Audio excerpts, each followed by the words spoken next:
So on to our biggest portion of today, which is the fantasy draft section. Oh, yeah. So just having quick discussions, quick go-overs, overviews, and then maybe, giving you guys some hot tips if you guys haven't drafted yet, or maybe being on the lookout for the waiver wire. So I'll let Mitch go ahead and take it away and lead us in. Are you going to talk about – I'll let you lead it. I'm going to talk mostly about Dynasty. Got it. Because you don't have a Dynasty. I do not. Right? I do not.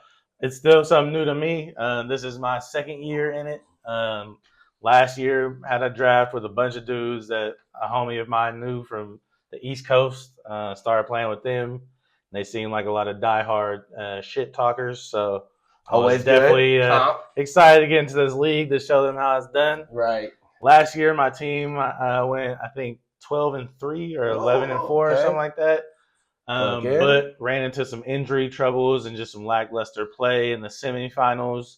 Ended up getting into the third place game and getting third at everything. And then there's a random draw for my league. It's 10-player Dynasty League. And I ended up with the second pick this year. So we're just drafting from the rookies that are coming out this season. Yep. So I'm very much looking forward to getting Omari and Hampton. Yep. From the Chargers, big boy over there to add to my squad. But I'm just going to go through it. My draft, when you hear the players, you'll be like, how the hell did you get that team? I was the 10th pick. It was 10-team league. I was the 10th pick. So I got Josh Allen as my quarterback, Chase Brown as a running back, Devon Achane as my other running back. There is some questions about his calf. Hopefully he'll be all right for the season coming up. Wide receivers, I have Marvin Harrison Jr. Didn't live up to the hype last season, but hopefully Kyler is able to get it to him this season. Please. As well as his running mate Trey McBride, at tight end. I'm hoping he can get some more touchdowns because that was the only thing he was lacking at last season. I think he had like 2. But had like 1,100 yards and like over 100 catches. So if he can even get you those same numbers in catches and yards, but add about 4 or 5 touchdowns, right, he's right up there with Brock Bowers. And I have Jamar Chase. He was my number 1 pick at the 10 spot. Wild, right? He's going to be taking over for my whole team. I got Christian McCaffrey on my team. See, man. That was a rookie mistake by another player in our league. Christian McCaffrey was hurt. My man put him on IR. I was first on the waiver wire, scooped him up.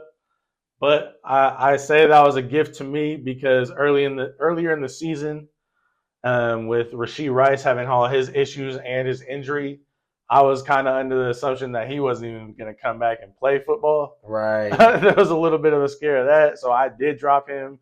Somebody else picked him up. So I just saw that as the universe giving me back a player for somebody else who was kind of like a league winner or potential league winner last season. Right. And then Jameson Williams is one of my flex guys out there.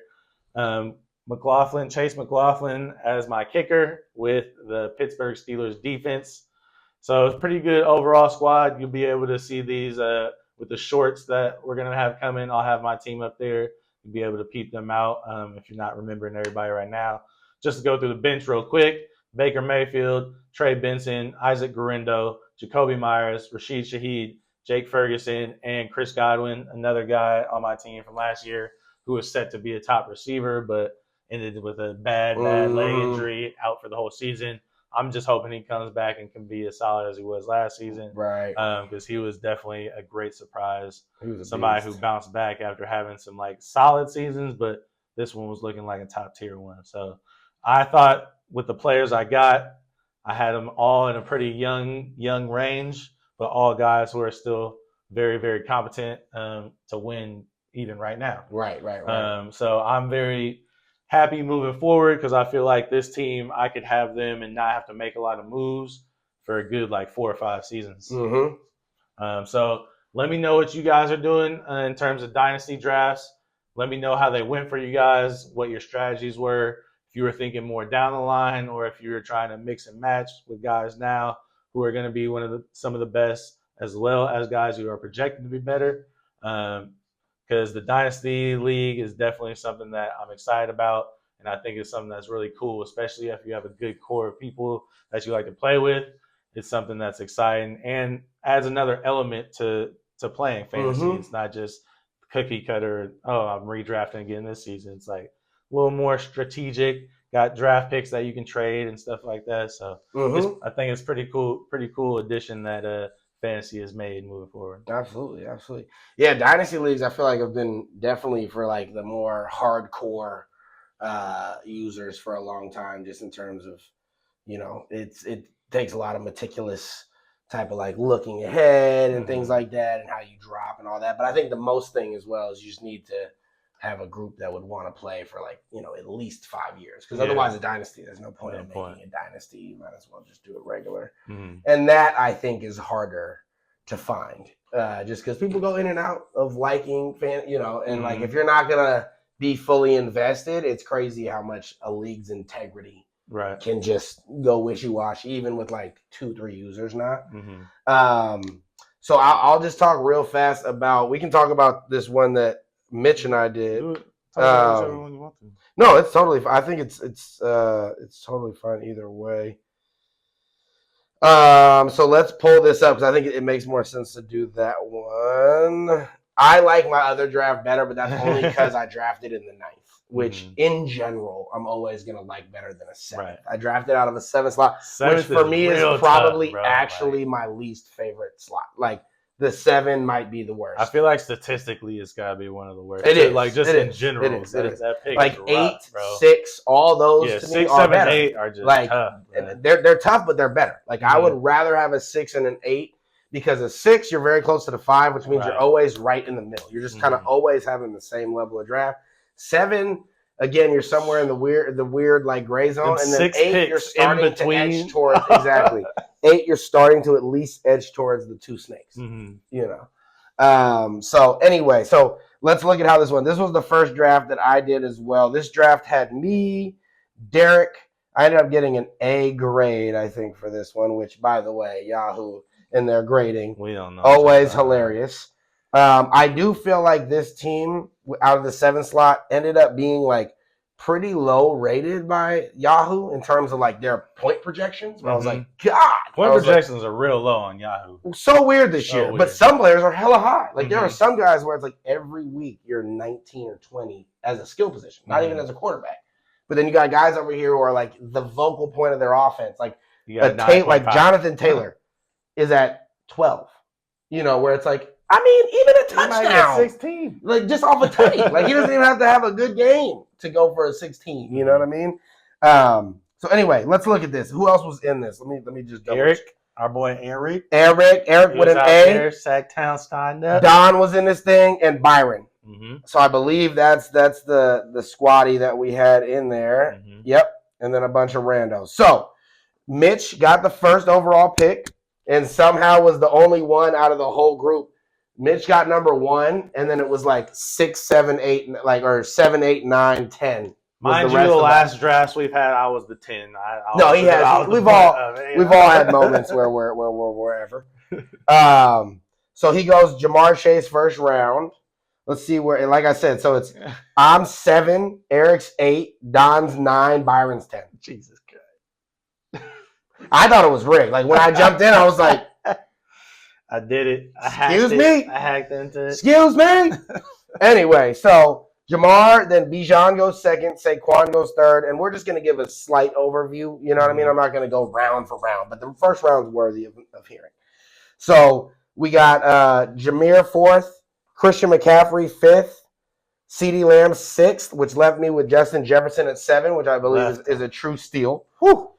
Malik Neighbors goes 8, which I think is a little bit of a reach, but he's a baller. Genty goes 9, which I think is a little bit of a reach, but he too is a baller.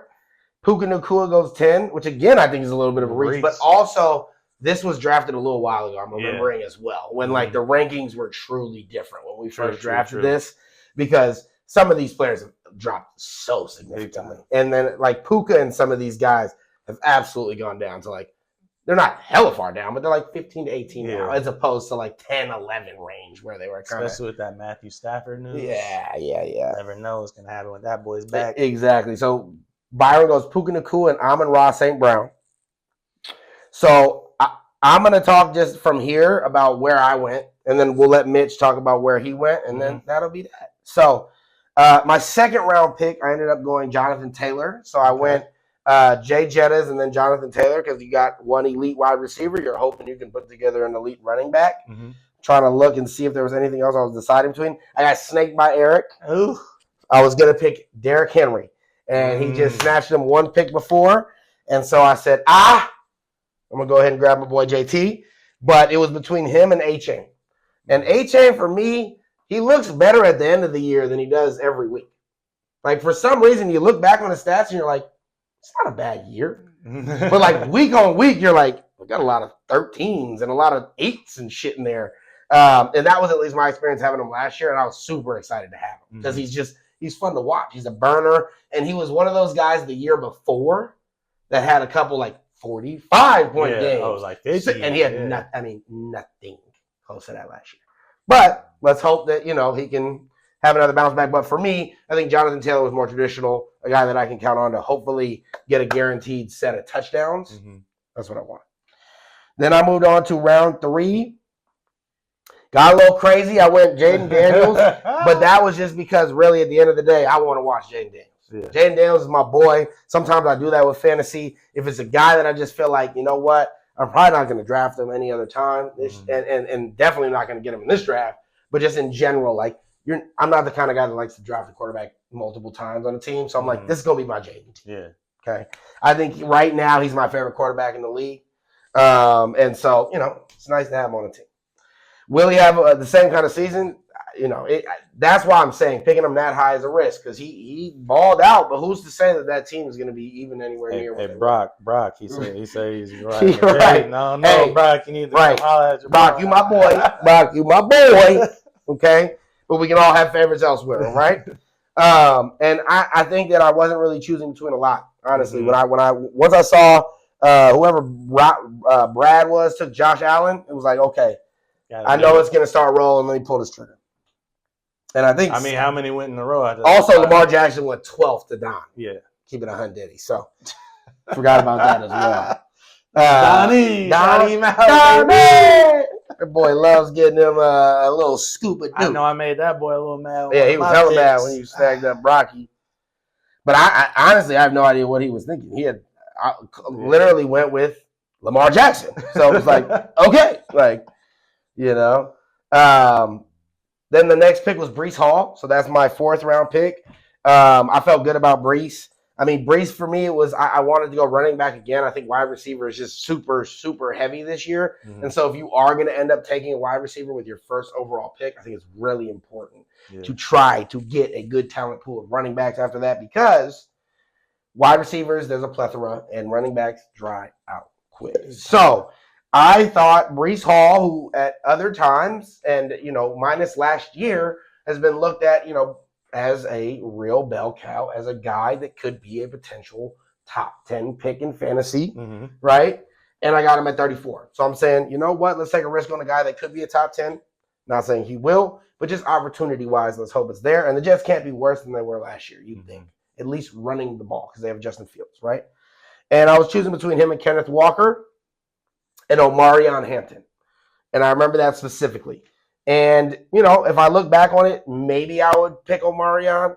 But I think at the end of the day, Omarion is dealing with JK. There's a lot going on over there. And rookie running backs are tough, as we've all seen. Sometimes they pan out. Sometimes they're phenomenal. And sometimes it's just really hard to know.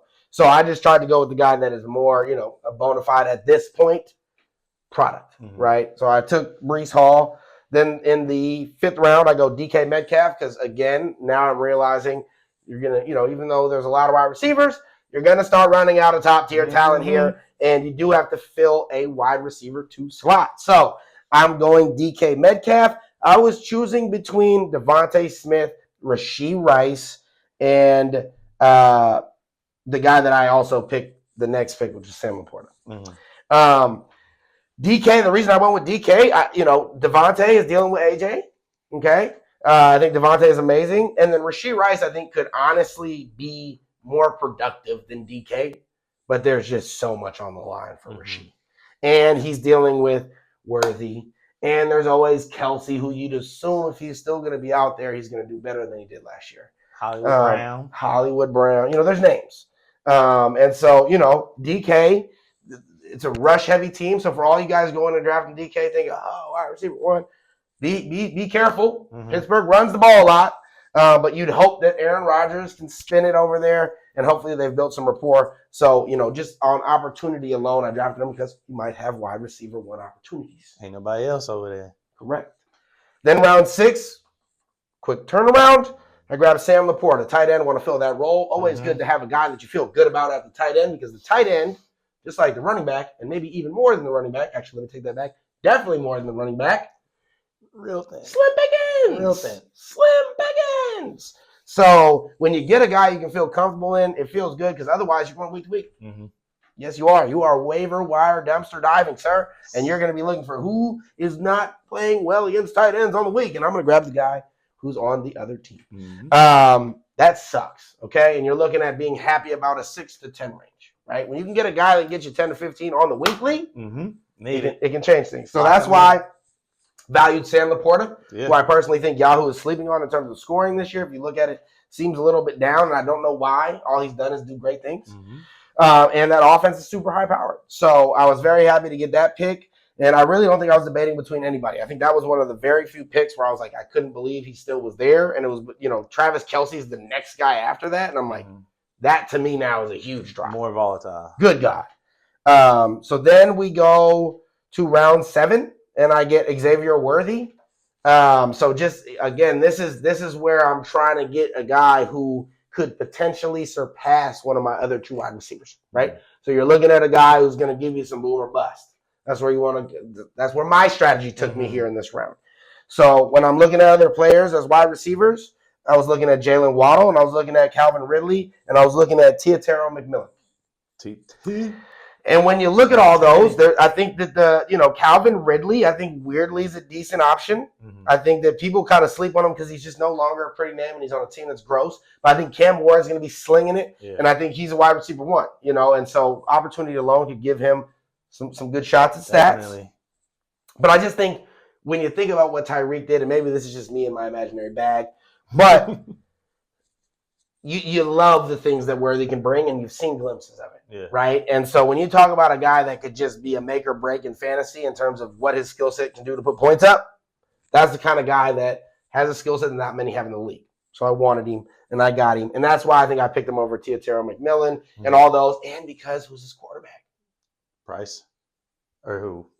Xavier Worthy. Oh, Patty Mack, right? So that also comes into play when you're right. When you're looking at receivers, who's throwing you the ball? Who's throwing that rock? Okay. On to the next one. I go Joe Mixon, who I felt great about getting at 8. I really feel like at this point he's injured. He might miss a couple games, but as you guys can see, I already filled out my 2 running back slots. Mm-hmm. So I felt great about pulling him because honestly, I think he could be easily a flex, and if not a running back 2 when he comes back into that Texans offense. But I think it'll be much better this year with just another year under that tutelage and just kind of not having the sophomore year slump. For sure. I think this was another pick where I wasn't really debating anybody else because positionally I felt like, with JT and Brees, it's like they're good, but you want to feel more safe, and so this gave me a little more safety down the line. And then the next pick after that, I go with Juwan Jennings, and that's because that's my Niner. At this time, I did not know that he was injured the way he is now. Now we're talking about he's missing like 3 weeks. Yeah. Would not have drafted him at 87. Would have picked Ricky. Mm-hmm. Okay. But Juwan Jennings went for a ban last year. Mm-hmm. And Juwan Jennings, if he's our wide receiver 1 for I don't care however many weeks, it's going to be productive. Yeah. And I watch enough Niners to know how good he is in comparison to what I think your average fan would think. Mm-hmm. Okay. So I wasn't deciding between anybody else. I was ecstatic to get him. Little did we know what was going to happen. Then I go Tyrone Tracy Jr. Sounds like somebody's movie character from Baby Boy or something. This guy's actually supposed to potentially be the starting running back for for the Giants. Giants, we don't know what they're going to be, but at the end of the day, if you can get somebody who might be a starting running back in round 10, you're going to pull the trigger. Gotta do it. You're going to pull the trigger. So that's what I did again because you can never have too much security around your running backs. Okay, round 11, I go Dicker the kicker. We all know that boy Dicker can kick that thing. So if you're looking for a kicker in the late rounds, we all know the the Chargers love to run the ball, which leads to a lot of field goals. So that's another thing to keep in mind. Play style leads to certain types of scoring, right? Then round 12, another steal for me, I feel, was Chris Godwin, who I grabbed in round 12. That's very late for a guy who, again, is injured, probably will be out at least 6 games.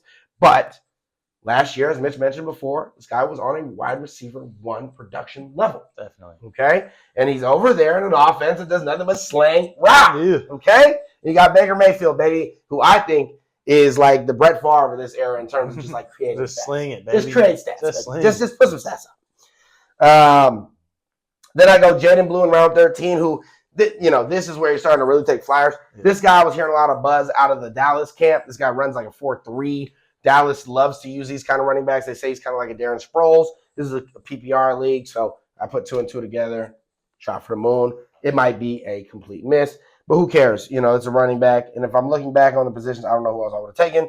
Josh Downs is round 14. This is a guy who's out the slot. Cool, I'll take him. I think he produces well, and you like to have slot receivers because they kind of have a high floor. Mm-hmm. Round 15, I go with San Francisco defense, and that's the last round. And San Francisco defense, honestly, I think should be a lot better than they were last year. A lot better than they were last year. And, wow, JJ, don't break my screen, you dumbass. Here we go.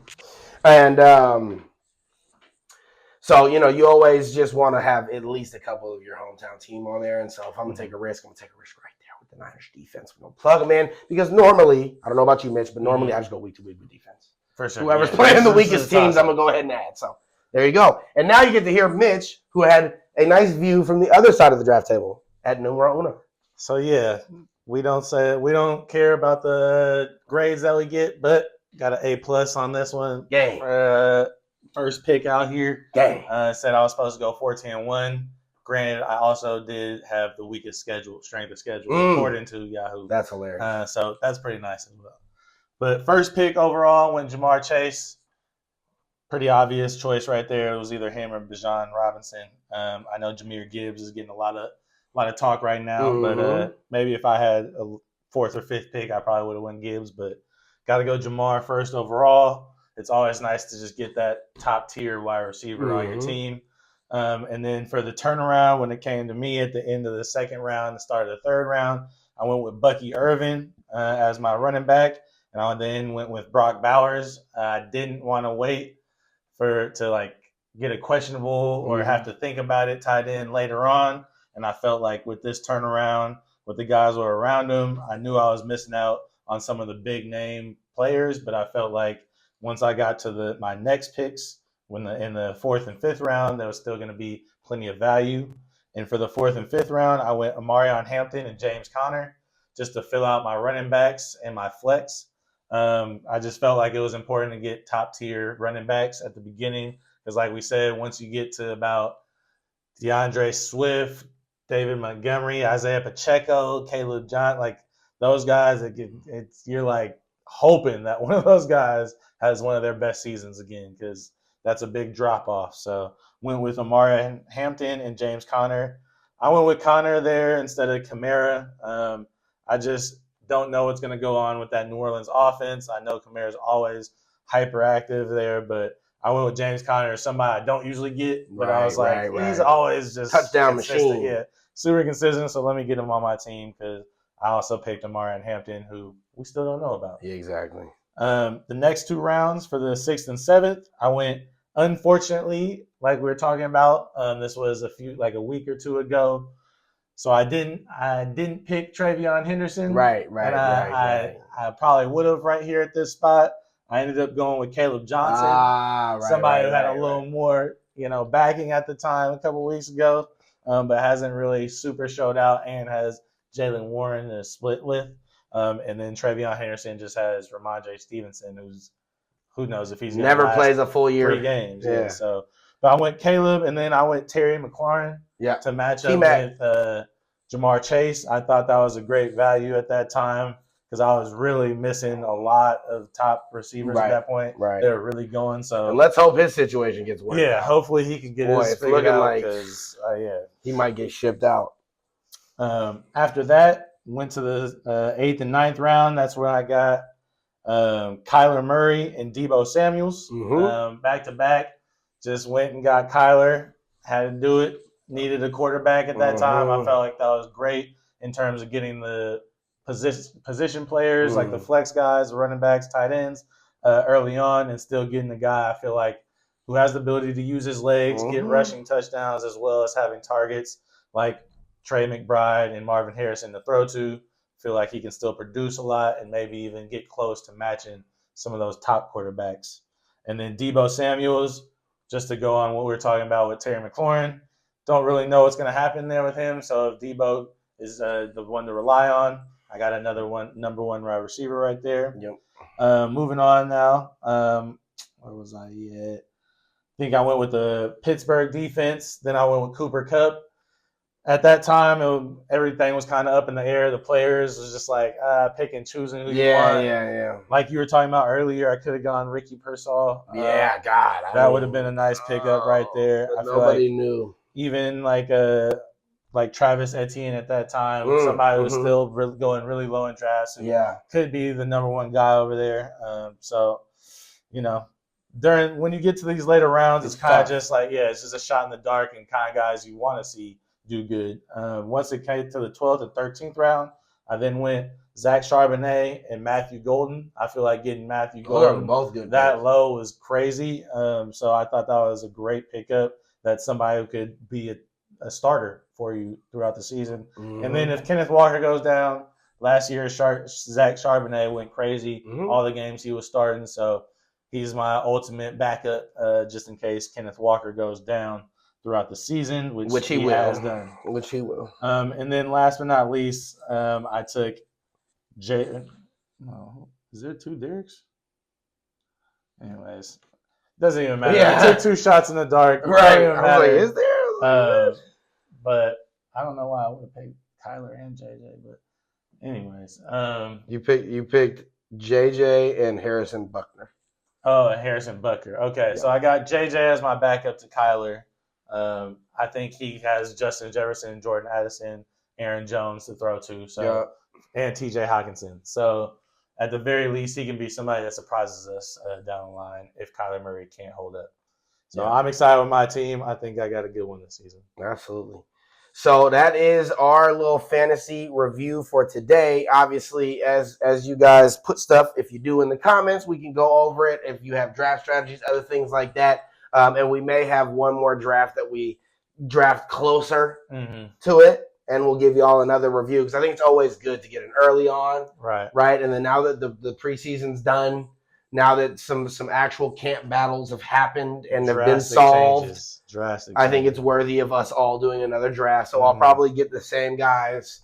We'll boot up again, and then we'll make sure we give a review because that might be more realistic to the numbers you guys are going to see as you enter the drafts.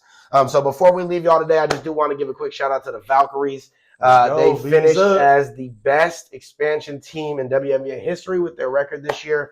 I believe they're just over 500 or maybe 500, but nonetheless, most expansion teams come in and are absolutely dookie. So shout out to the Valks, and they're also the most valuable team in the WNBA right now already, which I think, leans a lot more on Joe Lake of who he is in the Warriors and all that, but quite a feat.